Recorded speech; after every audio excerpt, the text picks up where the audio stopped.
Assalamualaikum warahmatullahi wabarakatuh. Kami dari kelompok 1 yang beranggotakan saya Devi Novita Pratiwi, Aldama Yulio Trinanda, dan Muhammad Rizky Fabi Idnillah. Di sini kami akan memaparkan tentang qanaah, tawakal, dan juga ridho. Di sini saya sendiri Devi Novita Pratiwi akan memaparkan tentang qanaah. Yakni ada pengertian qanaah, ciri-ciri qanaah, dan manfaat menjadi orang yang berqanaah.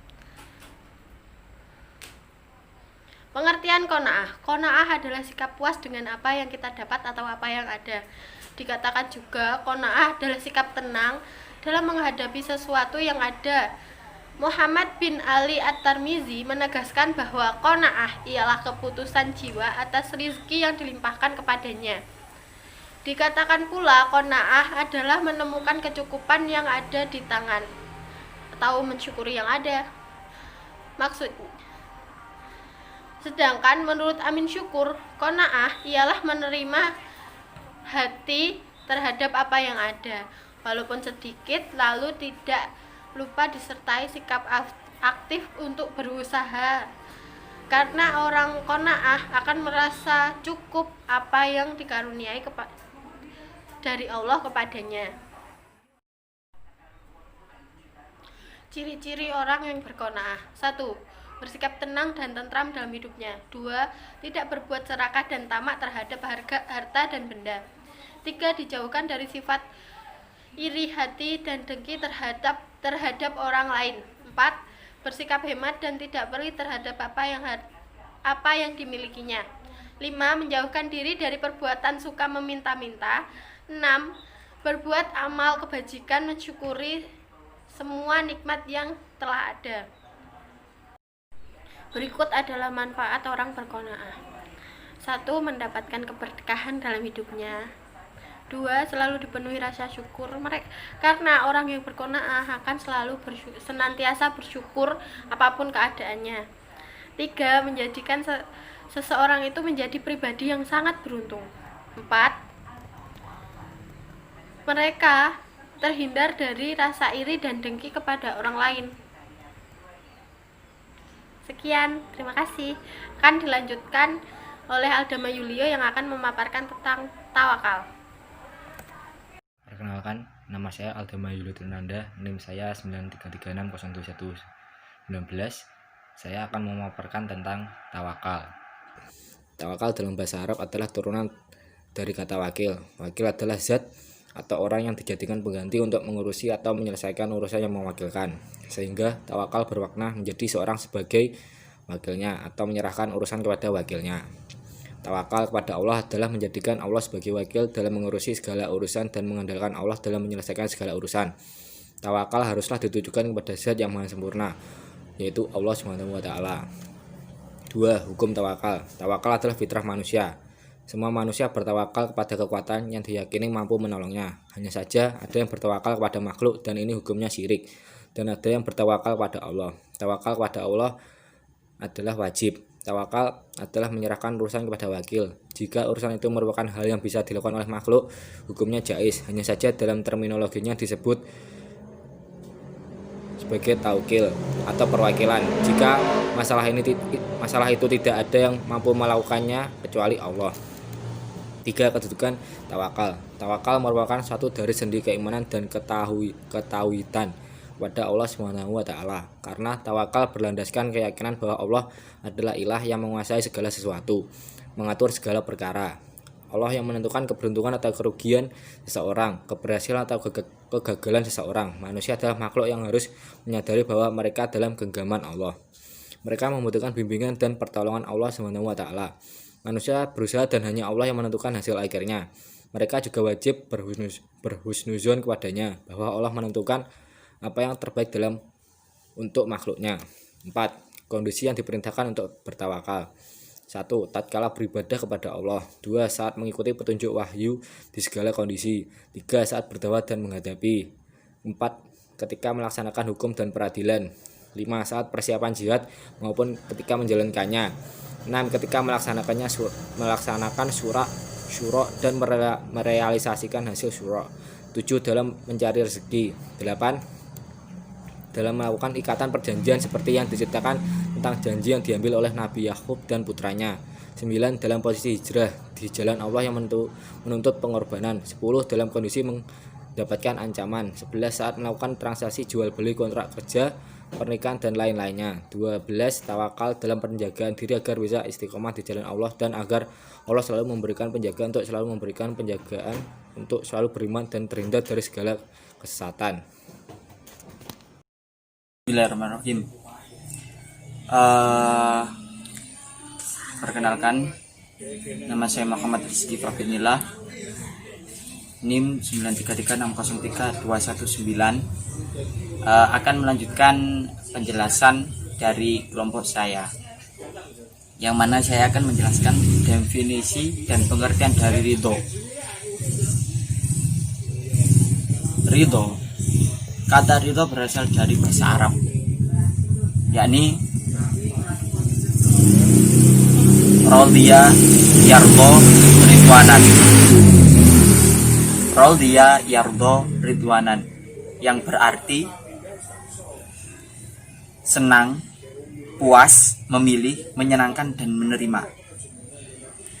Kata ridho berasal dari bahasa Arab, yang mana itu dalam bahasa Arab itu memiliki arti senang, puas, memilih, menyenangkan, dan menerima.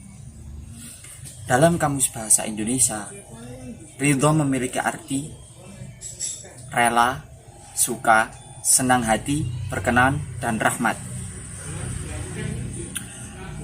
Ridho bisa juga diartikan rela, yang mana adalah suatu nuansa hati kita dalam merespon semua pemberiannya,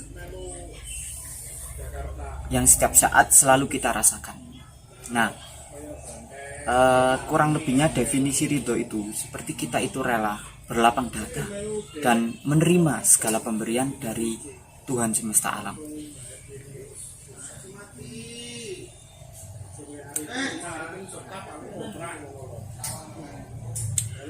Ada pula definisi dari ridho, yaitu adalah sudah merasa cukup dengan apa yang ia miliki, baik harta maupun pekerjaan. Nah, di sini definisi dari ridho tersendiri itu adalah memiliki kecukupan hati, yakni berlapang dada, menerima segala yang diberikan oleh Tuhan, entah itu pekerjaan, musibah, ataupun rezeki darinya.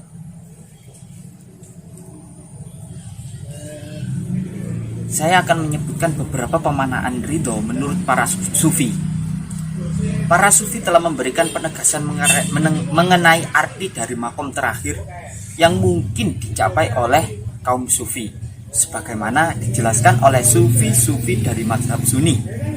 Di antara mereka adalah 1. Ibnu Khatib mengatakan bahwa ridho adalah tenangnya hati dengan ketetapan atau takdir Allah Ta'ala, dan keserasian hati dengan sesuatu yang dijadikan oleh Allah Ta'ala. Jadi menurut seorang sufi Ibnu Khatib, ridho adalah menetapkan dan menerima sekaligus ketenangan hati oleh seorang sufi, yang mana itu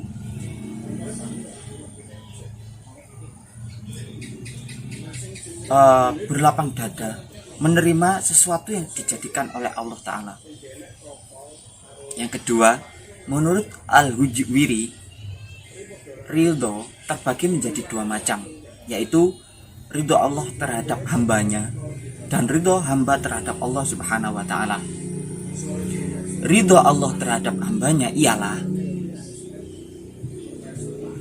dengan cara memberikan nikmat, rahmat, dan rezeki kepada hambanya, yang mana hamba tersebut telah melakukan semua dari perintah-perintahnya.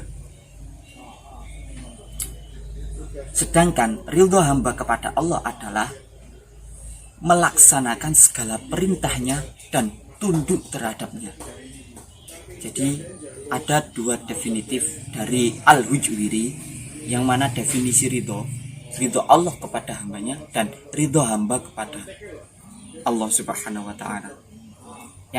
Yang ketiga, Haris Al-Muhasibi berkata bahwa ridho adalah ketentraman hati atas ketetapan takdir. Yang keempat, Zu Al-Nun Al-Misri berkata, ridho adalah ketenangan hati di atas takdir. Kelima, menurut Ibnu Muqaddamah, makna ridho adalah seorang hamba menyadari bahwa peraturan Allah Subhanahu wa Ta'ala lebih baik daripada peraturan makhluk Allah Subhanahu wa Ta'ala. Dan ridho atas penderitaan, karena di balik penderitaan ada pahala, apalagi penderitaan itu berasal dari Allah Subhanahu wa Ta'ala sebagai kekasihnya. Yang keenam, Abu Umar Al-Dimsyaqi berkata, ridho adalah meninggalkan keluh kesah ketika hukum telah diberlakukan. Abu Umar Al-Dimsyaqi berkata, ridho adalah meninggalkan keluh kesah ketika kita mendapatkan musibah.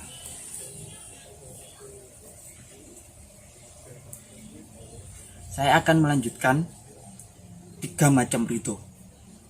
Menurut Syekh Muhammad bin Shalih Al-Utsaimin, ridho terhadap takdir Allah terbagi menjadi 3 macam. 1. Ridho wajib direlakan. Yang kedua, disunahkan untuk direlakan. Yang ketiga, haram untuk direlakan. Yang mana itu? Yang pertama wajib untuk direlakan adalah yaitu kewajiban syariat yang harus dijalani oleh umat manusia. Nah, kita berkewajiban dalam agama Islam, kita memiliki syariat yang mana itu syariat tersebut wajib untuk dilakukan oleh umat Islam. Di situ kita harus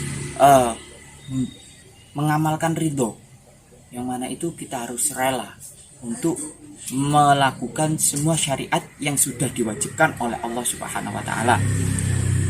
Yang kedua, disunahkan untuk direlakan, yaitu musibah yang sudah diturunkan oleh Allah Subhanahu wa Ta'ala yang berupa bencana. Di situ kita harus mengamalkan ridho dengan merelakan. Kalau kita mendapatkan musibah, kita mendapatkan bencana, kita harus rela dan kita harus menyadari bahwa semua itu berasal dari Tuhan. Yang ketiga yaitu haram untuk direlakan, yaitu perbuatan maksiat. Sekalipun hal tersebut terjadi atas qada Allah, namun perbuatan tersebut wajib tidak direlakan dan wajib untuk dihilangkan. Sebagaimana para nabi terdahulu berjuang menghilangkan kemaksiatan dan kemungkaran di muka bumi. Nah, saya akan menjelaskan beberapa manfaat dari ridho. Yang pertama, dengan ridho, umat manusia akan menimbulkan rasa optimis yang kuat dalam menjalani dan menatap kehidupan di masa depan dengan mengambil hikmah dari kehidupan masa lampau. Jadi, dengan mengamalkan ridho, kita akan lebih optimis memandang masa depan dan lebih semangat serta giat dalam menjalankan kehidupan. Yang kedua, orang yang berhati ridho atas keputusan-keputusan Allah Subhanahu wa Ta'ala, hatinya menjadi lapang dan jauh dari sifat iri hati, dengki, hasrat, dan bahkan tamak atau rakus. Dengan ridho, kita akan dijauhkan oleh Allah Subhanahu wa Ta'ala dari berbagai penyakit hati, antara lain iri hati, riak, rakus, dan dengki, dan beberapa penyakit hati yang lain. Yang ketiga, ridho akan menumbuhkan sikap husnuzon terhadap ketentuan-ketentuan Allah, sehingga manusia tetap teguh iman dan amal solehnya. Dengan ridho kita akan menumbuhkan husnuzon, yang mana itu husnuzon adalah prasangka baik kepada Tuhan kita, Tuhan semesta alam, Allah Subhanahu wa Ta'ala, dan sehingga manusia akan tetap teguh mengerjakan amal dan menegakkan iman dalam agama Islam. Yang keempat, dengan ridho, setiap kesulitan yang kita hadapi akan ada jalan keluarnya. di tiap satu kesulitan ada dua kemudahan. Dengan ridho kita akan mendapatkan bonus, mendapatkan jalan yang benar, sekaligus kita akan mendapatkan jalan yang mudah ketika menghadapi suatu masalah. Yang mana itu ketika kita mendapatkan masalah, kita terjebak dalam suatu kemungkaran, akan ada dua jalan kebenaran. Yang kelima, dengan ridho akan menumbuhkan rasa cinta kasih terhadap sesama makhluk Allah Subhanahu wa taala dan akan lebih dekat kepada Allah Subhanahu wa taala. Perlu kita ketahui, manfaat yang terakhir dari ridho ialah